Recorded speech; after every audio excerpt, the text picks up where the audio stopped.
here to talk to you about mastering your ICP. If you've not heard this term ICP before, it stands for your ideal customer profile. And once you've defined and understand what your ICP is, it's going to elevate every single aspect of your sales, your marketing, your copywriting. It all becomes easier and more effective once you've clearly defined this ICP. So in this exercise, it's going to be extremely powerful for you if you haven't done this in the past, or maybe it's time to redefine your ICP. Again, this is going to be very powerful for your business and help you level up your messaging in every single channel. Let's go ahead and get right into it. The first thing, guys, that I want to talk about is actually understanding your ICP, the foundation of your effective targeting. Really what this does is it helps you define and clarify exactly what every message should say, right? Who is the audience? Why is this important for them? What the value is, what the calls to action are. The more specific those things are, the higher your conversion rates are going to be, the better understanding your ICPs are going to have of your messaging. So again, this just helps to clarify and elevate every single aspect of your business messaging, whether it's a video or text or a post, anything like that.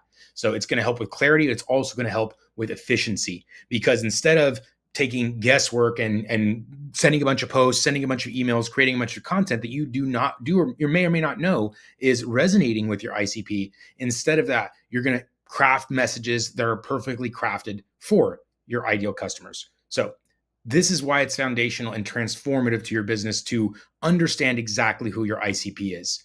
So let's get into a little bit more specifics here. So one way of defining your ICP is actually looking at your existing customer base. If you have been in business for some time, you're likely going to be able to analyze your existing customers and see who's paying you the most for the longest, who's the happiest, who sends you referrals, who are your best existing customers. And you want to essentially build a profile around them. What commonalities do your best customers have in common?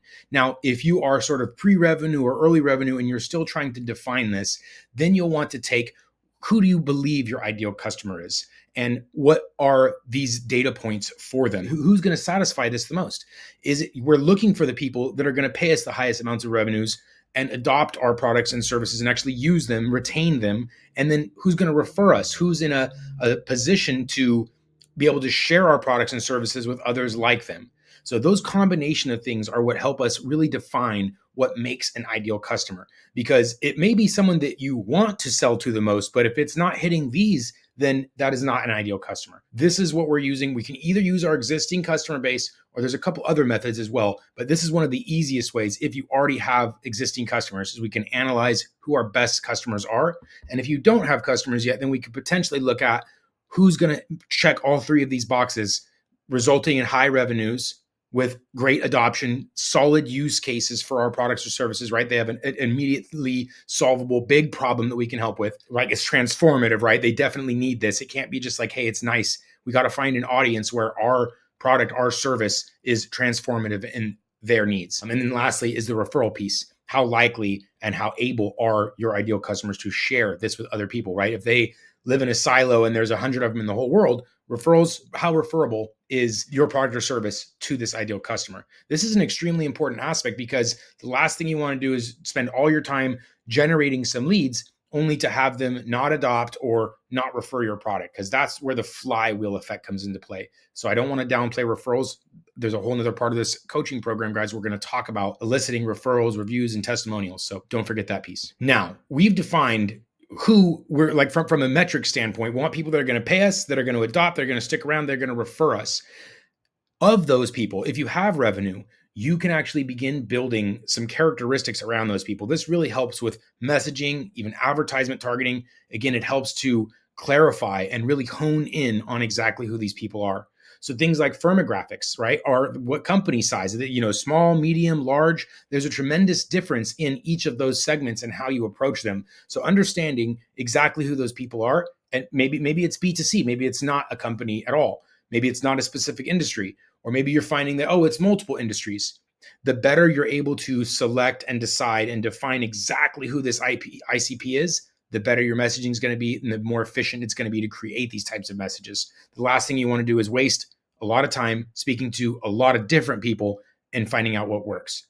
So Demographics are another one, right? The age, their location, their level of income, all these different settings. Some of these things, guys, are rather abstract and you won't have this, right? Some of their values or behaviors. You will have oftentimes their goals. You will often have times the problems that they face, the technology that you use. Understanding these different profiles around your customer are going to help you put them into some buckets where you can reach out. For example, people that use Salesforce, right? Or a specific industry that uses Salesforce. Now we're getting more specific. People in California of a specific industry in a specific company size, small to medium sized companies that are using HubSpot, right? Each layer that we add, the ICP becomes more and more defined. Henceforth, our messaging and videos and copy will be more and more defined as we're speaking to a smaller, more defined audience. Now, I am not recommending that you niche yourself down into where there's 5 people in the world. A huge part of this ICP is making sure that there is an addressable market, that the market is the right size for your product and service to make a difference. You may be anywhere from a solopreneur to the next unicorn, right? And so understanding where you want to scale your business, what your future growth looks like, that'll also help you define your ICP. As like a financial advisor, your goal is not to have 1 million customers, right? You couldn't handle that. If you're the CEO of a financial advising firm, then your goals would be very different and your ICPs will be very different. So this is why understanding and clearly defining everything you can about this type of customer is very important. Let's continue. This is one way to actually get meaningful hands-on data from your existing customers, interviewing them, surveying them, analyzing their behavior and their data. Guys, I can't say enough about actually speaking to your customers. If you have some customers that you love, they're your favorite types of customers, you need to have these types of deep, insightful conversations with them, right? Learn more about them. What do they like most about your service? What's stopping them from referring you if they haven't already? You really want to take an opportunity to understand the best customers that you have as deeply as you can, because this is what's going to help you understand the psychology of your customers, of your best types of customers, why they purchased, how likely are they to recommend, what is it going to take for you to get this type of customer to recommend you, all these different types of things. You need to take the guesswork out of it.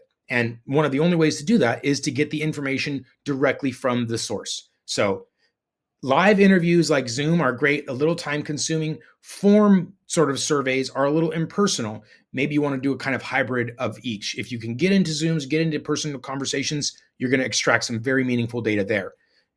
If you're using surveys, if you're using forms, you really want to make sure those questions are valuable to you, right? You don't want to ask questions just for the sake of asking them.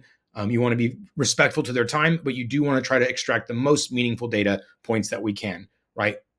What is it going to take to refer? Why did you purchase? What do you love about us? Those things that help you understand this customer best. So this is something really important. And there's a fourth one here, competitor analysis. This is actually looking at your closest competitors and their customers and understanding more about them. Because if you have a very similar product, service, or offering, when compared to a competitor, then chances are your customers are more than likely have a massive overlap as well. And their ideal customer may likely be your ideal customer as well. So you may study who your competitors are targeting, who their customers are. You can go to their review sites, their review platforms, look at their customers, try to better understand and research them. And again, this is going to give you a better profile of what your customers or what your competitors' customers look like. If you're pre-revenue or early revenue, this can be extremely valuable because you don't yet know who your ICP is. And looking at a direct competitor can help you better define that. And if you're further along in your journey and you already understand who your ICPs are, then looking at your competitors' ICPs may give you new insight as to, wow, I didn't realize this could be a branch, or I didn't realize we could take this angle. Competitor analysis is always something I recommend, guys. Even if you feel like you're in a moat and no one directly competes with you, you want to find the people that are most closely competing with, even if it's indirectly. So this is essentially the process here. You're going to do some surveys. You're going to speak to your customers. You're going to analyze the data that you already have or your competitor data. All the first slides that we covered here is the analysis of this process. Then, based on this analysis, you're going to create a document. You're going to define this ICP, and you're going to include these key characteristics that we discovered in the first steps. And from this is going to help you now target who exactly those ICP customers are. once you're targeting them, once you're doing your outbound, you're reaching out to them, you're having conversations with these people, you need to then analyze the results, because you need to make sure that the messaging that you're crafting around these ICPs and the behavior of these ICPs is as expected. If you have defined this ICP, you start speaking with them, and the value propositions that you've crafted for them, the messaging, it's not a fit, we need to come back to the drawing board. So it's extremely critical, especially early on when you first define this ICP and you first start reaching out and crafting these types of messages. The analysis and the feedback is extremely critical in these early sort of embryonic days. You want to make sure that you're getting this feedback, because and sometimes the data itself is the feedback. Your response rates are terrible, your open rates are terrible, or not good, right? You're not getting the results that you want. That in itself is feedback. If you're not able to get to the point of having conversations with people, that in itself is feedback.